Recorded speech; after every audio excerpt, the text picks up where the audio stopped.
Hey everyone, I'm Daniel. I'm here from the site isolation team. So I just kind of want to talk about what we've been working on and also kind of give an update since last BlinkOn. So Chromium today, I assume you're all familiar, but just to go over real quick, we have a browser process and we have render processes for all the web content. So things like layout, rendering, running scripts all take place in inside a sandbox in the render process.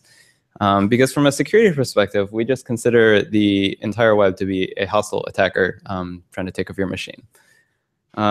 So today it's kind of on a per tab basis. If you have multiple tabs, we try to group the content into each tab into one render, and that's about it. So kind of an example of why sandboxing the render is important. This is just an example of a really simple security bug. It turns out you could kind of trick V8 into thinking an array buffer was the entire length of memory long just by defining a getter for byte length. And when you constructed an int array from that, it was like, okay, well, your byte length is 0xFFF. I'll let you write to anywhere in there, and that's kind of bad. So the question is, why isn't the sandbox sufficient? And the problem today is the render makes a lot of security decisions. Things like cookies, the render will ask the browser to give it cookies for a site. It will ask the browser for if it has geolocation permission for certain sites, or for X-frame options. It doesn't even ask the browser. It's just completely implemented inside the render. And this is a problem because even though we try, there are bugs in the render. It's not that hard to get code execution. If you're looking hard enough. And so we don't want hostile sites to be able to steal random cookies like your gmail.com cookies, or abuse permissions that have been granted to other sites. So what we want to do in the future, we want to do process isolation with frame granularity. So we also want to be able to remove legacy code for swapping out render views. So this is a content concept. I'll kind of cover it a bit more later. But it's kind of how we protect privileged web pages from the web itself today. So privileged web pages are things like the Chrome settings page, which is web UI. Has a lot of special bindings because it can tweak settings and that sort of thing. And you don't want to expose that to the web. And finally, if we have this frame granularity isolation, we will be able to enforce security decisions from the browser. So, if evil.com says, give me your gmail.com cookies, we can be like, well, you don't have gmail.com in your process. No, you don't get the cookies. So that's where we want to be. So in Blink, originally, we kind of had this stack of objects. In the embedding layer, you have WebFrame and WebFrame client. And WebFrame client is something that Chrome and content itself implements to kind of support Blink. And inside Blink itself, you have frame, DOMWindow, and document. So this is pretty straightforward because everything's in process. Even if you're cross-origin, you can kind of get to any frame you want. You can get to any information on DOMWindow or document, that sort of thing. And so there's a lot of code that depends on this. So we've been refactoring things. And basically, we took the number of classes and multiplied it by 3. So for every kind of class you saw on the previous slide, we have a local and a remote version. So now instead of just WebFrame, you have WebLocalFrame and WebRemoteFrame. You have LocalFrame, RemoteFrame, etc. So obviously, if you have a cross-origin page, and it's going to be remote, so we don't have an equivalent for document because you can't get the documents across origins. There's also one other inconsistency, which is WebFrame client. That's just something we haven't renamed yet because WebFrame client is really the frame client only for local frames. So at some point in the future, we will be renaming that to kind of match up with everything else. And so to go along with this, we kind of abstracted a lot of the interframe things into interface classes. So now if you kind of walk through the frame tree, you actually get back just plain frames, not local frames like it used to be. So if you say frame.top, or frame.nextSibling, that thing is just going to be a frame. And since frames can also have frame owners, like an iframe element, we had to abstract that into a frame owner class. So only things that are kind of work cross-origin will be exposed by these interfaces. So kind of simple example are obviously, going through the frame tree. So like window.frames, that sort of thing is exposed by DOMWindow. And also things like post message, which are implicitly cross-origin. So the key thing to note here is, in general, you shouldn't need to downcast very often from like frame to local frame or remote frame. Because if you have a local frame, you always have a local DOM window in a document to go with it. And so we've kind of updated the accessors to reflect this. So if you're not working across different frames and you're just all in the same frame, it's all local stuff or all remote stuff, and you shouldn't need to downcast.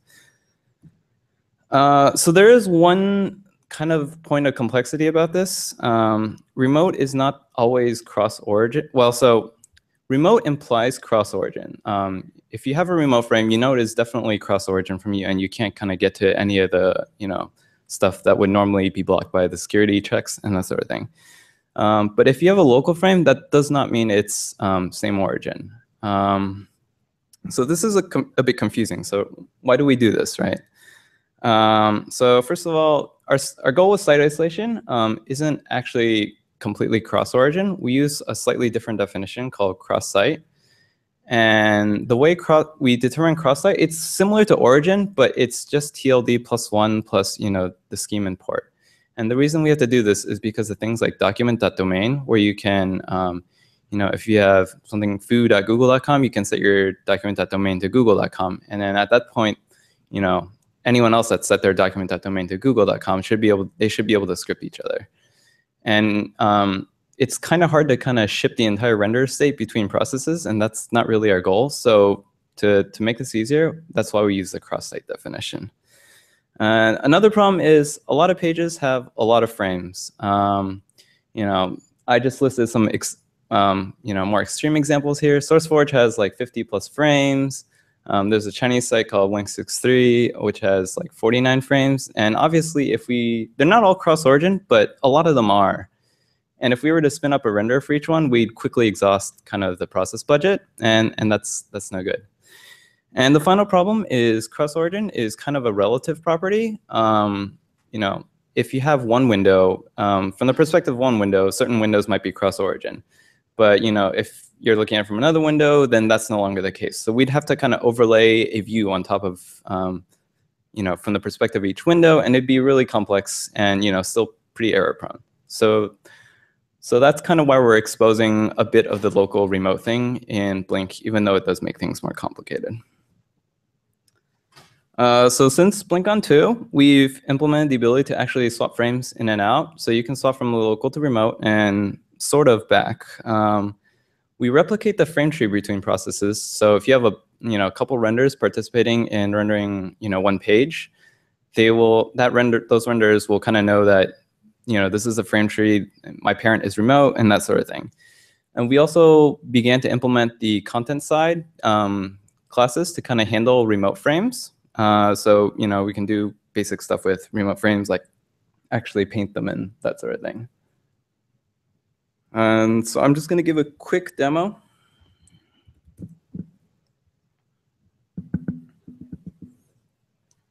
If this works.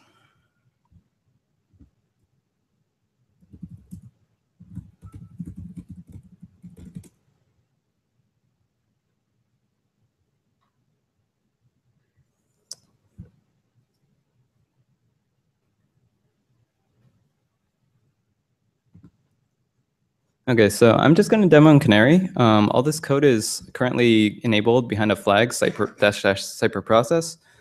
You'll notice I'm going to pass disable extensions as well, just because a lot of the extension APIs kind of make assumptions about what it's able to reach and that sort of thing, and that will cause the demo to crash, and that would be bad.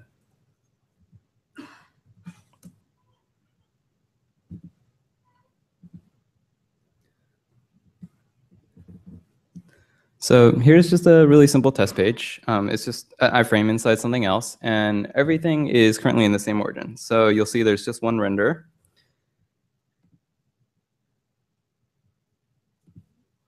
And now we went cross-origin, and there's another render process for the subframe now. So you'll notice it's kind of broken. It draws, but it looks really weird. The styles are kind of busted, and that sort of thing. And I'll cover a little more about why that's happening. But basic input events working. You can scroll around. You can click on stuff, and it will navigate. So that's pretty cool. But there are still a lot of bugs. Like for example, if I click Go Same Site, you'll see that the viewport has mysteriously resized to an incorrect size. And this kind of has to do with how we're getting this to draw and render right now. And we'll be working on fixing that. And so, yeah.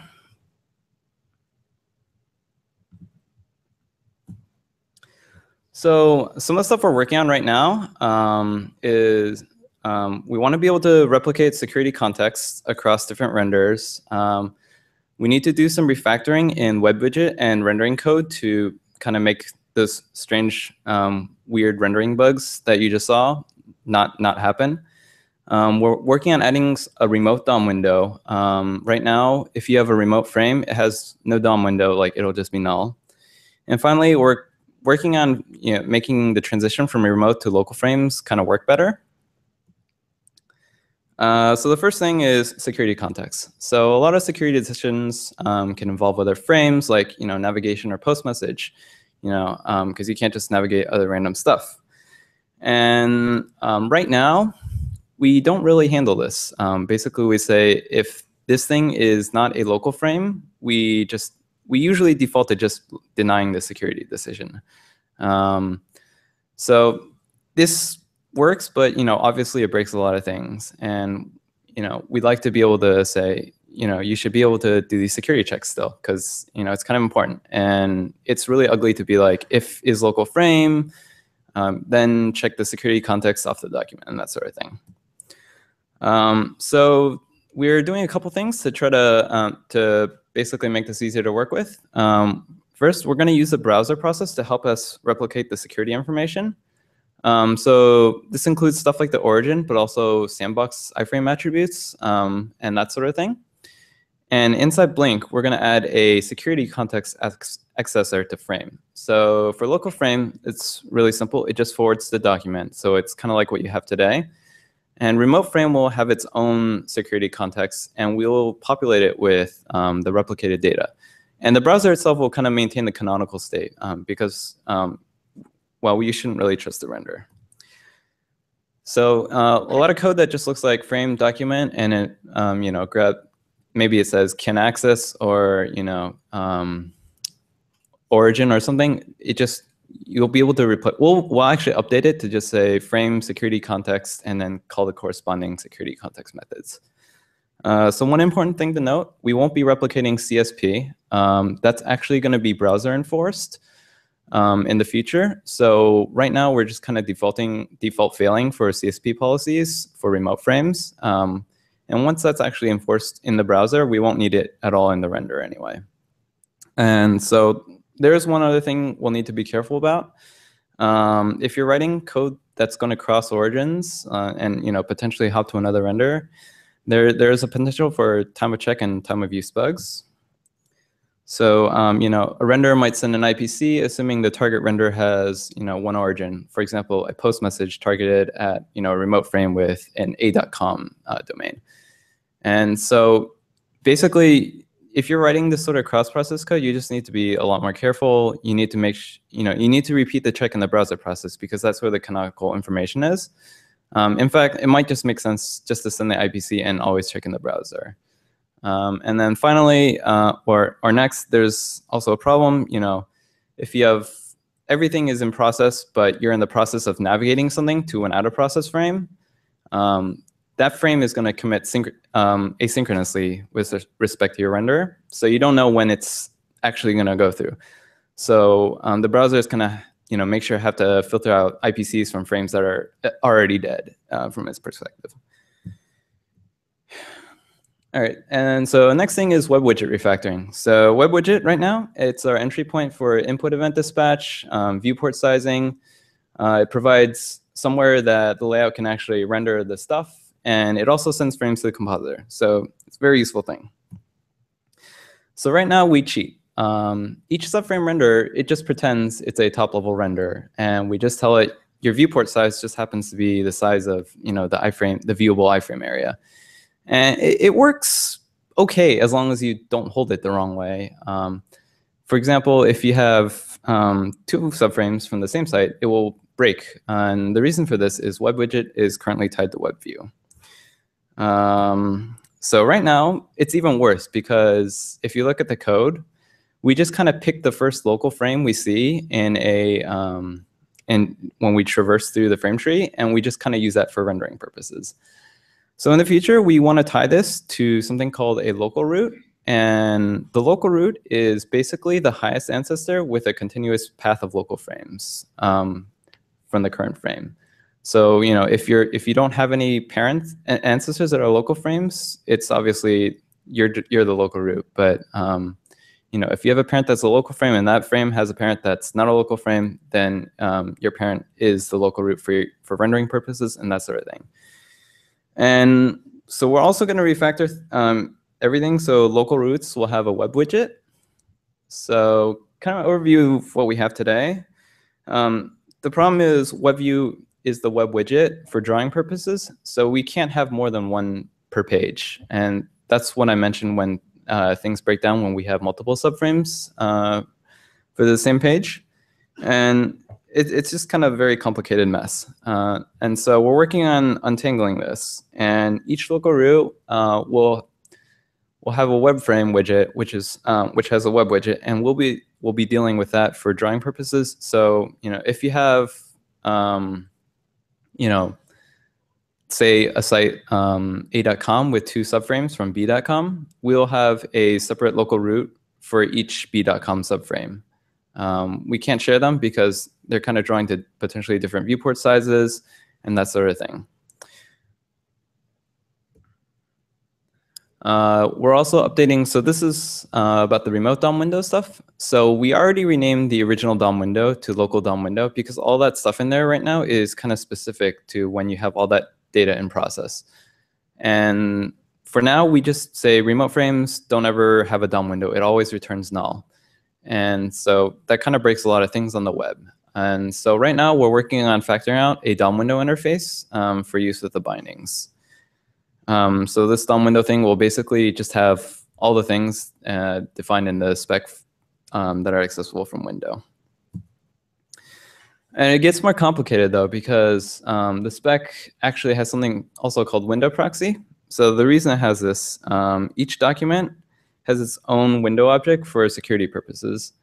But we hide this detail from the web by using WindowProxy. And basically, WindowProxy, whenever you make a call to window.foo, it finds the active documents window object and it just kind of forwards to that. So even though behind the scenes, we're switching the window object for navigations, from the website's perspective, it doesn't look like it's really changing. And so we manage this with custom WindowProxy bindings.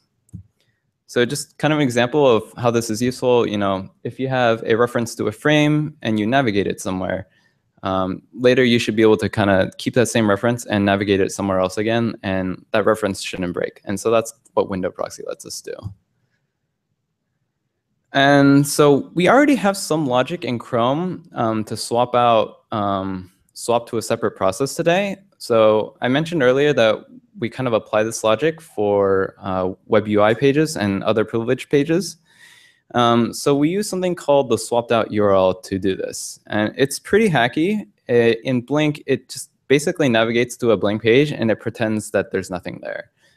So there's still like a DOM window document. All that stuff is there, but like it pretends it's not there. And in the browser side, it's pretty fragile because we have to filter IPCs from this render that's there but not really, because it shouldn't actually be able to do very much. Of the few things that should work are things like post message, and you'll see that we have some, if you look at the implementation of DOM window post message, you'll see there's kind of this hook where we call into the embedder to be like, should I actually not be handling this myself because it's a swapped out frame? And that's like what that kind of hook is for. And so it's kind of hacky. And finally, it's dangerous because there have been security bugs in the past where pages have managed to confuse the browser process into what's actually there because of swapped out. And so we end up granting web UI bindings to a dangerous web process or that sort of thing. And so it's pretty fragile. So now we support swapping frames. It's implemented in the embedding layer in source/web. So it's kind of magical. It basically has a lot of understanding of what it needs to do to transfer state from one frame to another when you're swapping in a local for remote or remote to local. So things like its position in the frame tree, what the frame owner is, so it can do things that need to talk back to the frame owner potentially. And eventually, this is kind of where we'll be handling the DOMWindow stuff and window proxy transition. So this will kind of be handling the juggling of the V8 global objects. So all that stuff that I was talking about earlier doesn't break. So cross-process transitions are pretty hard. A lot of things are kind of not expecting this sort of swap to happen, obviously. When we first added this, we couldn't swap the top-level mainframe to a remote frame and back because things like inspector would create inspector agents tied to the main frame, and then when we navigate away and then come back, it would try to recreate it, but that would hit in the start because you're never supposed to have more than one of them. And so things like that we've been kind of slowly fixing. And one of the other things we're addressing right now is remote to local transitions. It doesn't really work completely yet, and it's particularly tricky because there's something called a provisional navigation.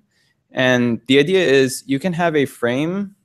Basically, there are certain points in navigation and loading where you'll need to have the frame that might be swapped in, like already linked in, but it's not really there. So it gets pretty hacky. We have some logic to deal with that. And so what the heck is a provisional frame? Basically, the idea is if you have a render initiated navigation, it might not actually result in a page load. So one example of this is if you have a navigation somewhere and it sends an HTTP header, content disposition is attachment. In that case, we'll try to download it instead of displaying it. And so in that case, we would actually can the navigation and not display the provisional frame. But we still need the provisional frame because it's kind of a place for us to hold state related to loading and that sort of thing while everything's in progress. And so it's pretty yucky if you look at it. So we're working on long term. We're going to be able to get rid of this. There's a project in process called Plz Navigate. And the idea is all navigations will be browser initiated. So there's been work on the network stack and other places in Chrome. Basically, we won't have to create provisional frames in this, happy hypothetical future because we won't commit a navigation. We won't tell the render we're committing a navigation until we know it's actually going to result in a page load. So that'll help us clean up a lot of the hacks and that sort of thing. So how does this affect people working on Blink? So there are a couple of anti-patterns that are probably useful to point out. Some of these are just really common because that's how code has been written in the past, but we won't be able to do that anymore.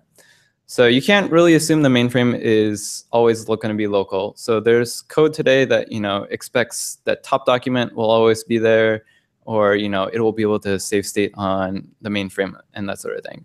Unfortunately, that's not going to work in the future because your top level frame might actually be swapped out, like if you're the renderer for a subframe.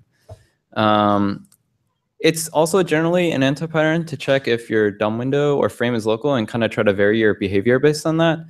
You'll see a lot of checks for that throughout the code base today, and that's because we still have to. There's still a lot of features that need to be updated. But the idea is in the future, things that need to go across frames, the browser process should always kind of know which frames need to get the thing and always send it to the right renderer to begin with. Like you should not send send some piece of work to a render, and that render is like, oh, this thing is actually remote. You need to send it off to someone else. So we want to avoid process hops like that. So in general, you should not have to do that. Sometimes you'll have to, but the instances should be pretty limited to things like the bindings code and that sort of stuff. So this is related to earlier to what I said, saving page state on the mainframe. Basically, if you have stuff that's global to a page, like, I don't know, settings or the accessibility cache, that stuff probably belongs on the frame host or page because it's kind of global to the stuff in that page. It's not really a property of the mainframe. And finally, adding new assert not reached methods to WebRemoteFrame Impl. So if you're adding a new method to WebFrame, and that sort of thing, you should be asking yourself, do I ever need to do this on a remote frame? If not, you should probably be adding it to WebLocalFrame. There's really no point to adding assert not reached stuff to WebRemoteFrame Impl because one, you should never reach it, and two, we're actually kind of working on trying to get rid of a lot of those and migrate the legacy WebFrame stuff off the WebLocalFrame. So what's next for us? We have a lot of work to do still. We want to be able to measure performance just to see what kind of impact we're having to begin with. We don't quite have enough pieces in place to do that yet, but we hope to soon.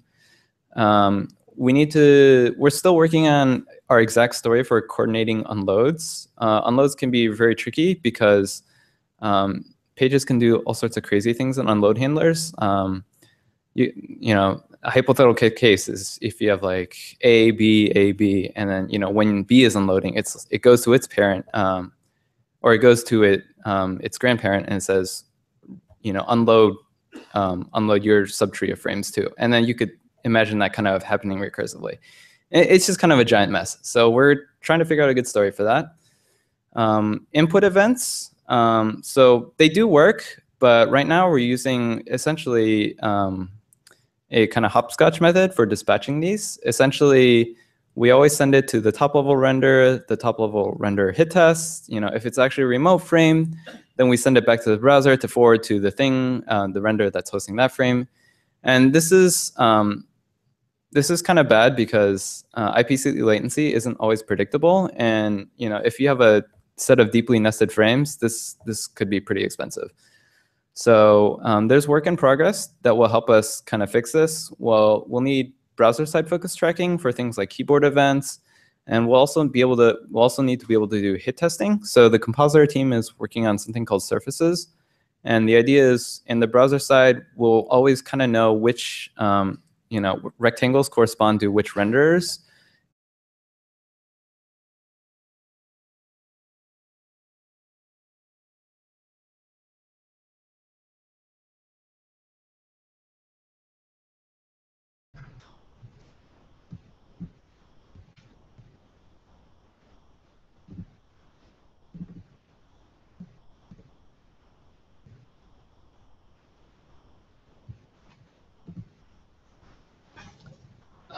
Okay, and then we want to be able to allow better testing. So right now, we've written some browser tests and some basic tests for things like the frame swapping logic I mentioned earlier. We want to make it easier for people who are updating features to add tests for their stuff. So in the future, we want to be able to say, if you're writing a unit test, you can just use these helper classes to get kind of a faked swapped out frame for testing purposes and make sure everything works as expected. And and finally, one of our team members has a really ambitious stretch goal, which is process per pixel. So what's next? We need everyone's help to update Blink features. There are a lot of things that we don't own. There's a lot of code in Blink, and we don't claim to understand anywhere near all of it. So things like screen orientation events, I think right now kind of dispatch to a tree of frames, and that's going to have to be updated.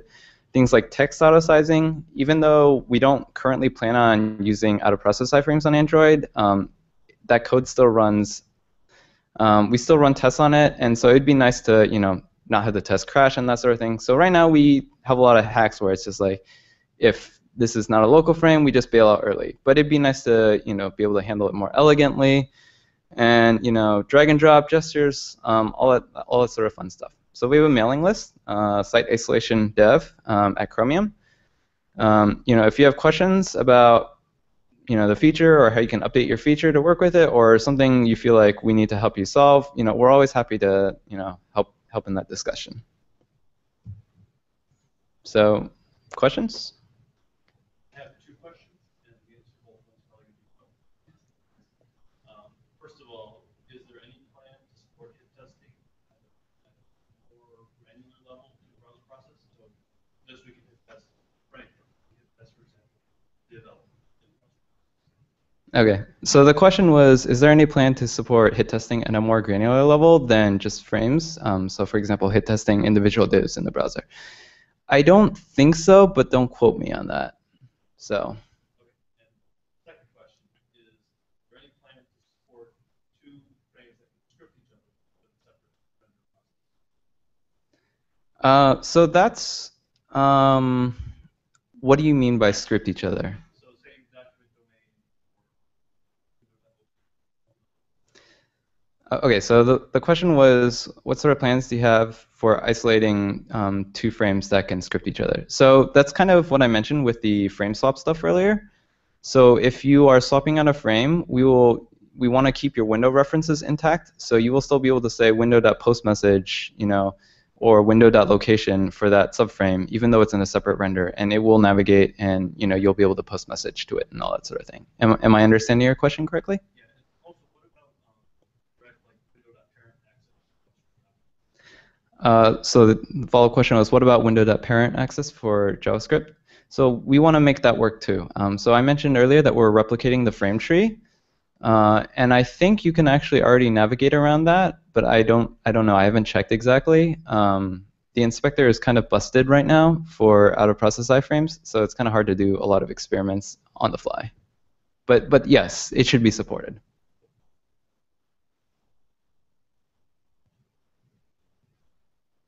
You mentioned that some sites have very big iframes in the 50s, always have this feature.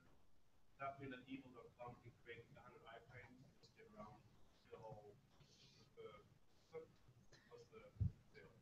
Okay, so the question was concerning, earlier in the talk, I mentioned that we don't want to apply this policy universally just because a lot of sites have a lot of iframes. And so what keeps evil.com from just creating a ton of frames and preventing this isolation policy from kicking in?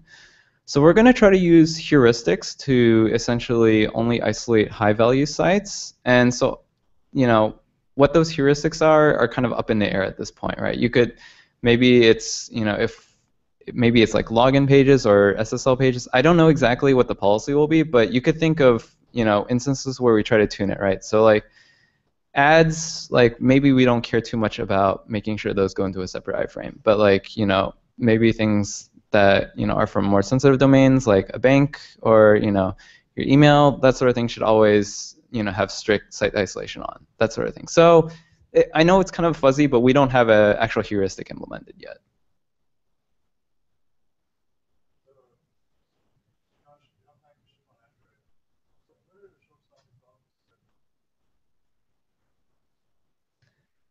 I think it's, so the question was, I mentioned we weren't planning on shipping on Android. So what are the show-stopping things? I think I don't know how accurate that statement is actually anymore. Like, I guess ideally we would like it to just work. I think the question is one of memory and performance. Like I know there's been work to enable more render processes than just 3 on Android. I think it used to be clamped at 3, and now can potentially go higher. So it's quite possible in the future we'll be able to just work there. But there's a lot of investigative work that needs to be done. The text auto sizing stuff is kind of problematic right now because it expects to be able to kind of poke around globally and figure out the optimal sizing for things. And obviously with out-of-process iframes, we wouldn't be able to do that. So things that are like Android's mobile specific might, keep us from turning it on for longer.